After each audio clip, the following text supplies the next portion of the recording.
পুরানা পল্টন, নয়া পল্টন এবং পল্টন ময়দান নিয়ে বর্তমান পল্টন গঠিত। পল্টন নামটি ক্যান্টনমেন্ট থেকে এসেছে। এখানে ইস্ট ইন্ডিয়া কোম্পানির ক্যান্টনমেন্ট ছিল এবং তাদের ফোর্স এখানে থাকত। 1840 সালে ক্যান্টনমেন্টটি লালবাগে সরিয়ে নিয়ে যাওয়া হয় এবং এলাকাটি মিউনিসিপ্যালিটির অধীনে দিয়ে দেওয়া হয়।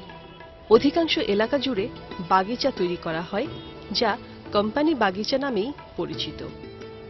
অবশিষ্ট অংশটি ঢাকা কলেজের ছেলেরা খেলাধুলার জন্য ব্যবহার করত। খেলাধুলা ছাড়াও মাঠটি লেফটেন্যান্ট গভর্নরের প্যারেডের জন্য ব্যবহৃত হতো। পরবর্তীতে এটি জনসভার জন্য গুরুত্বপূর্ণ হয়ে ওঠে।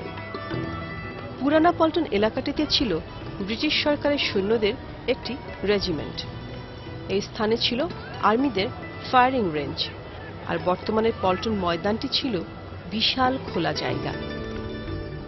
1930 সালের আগ পর্যন্ত পল্টনে 3 থেকে 4টি ঘরবাড়ি চোখে পড়ত।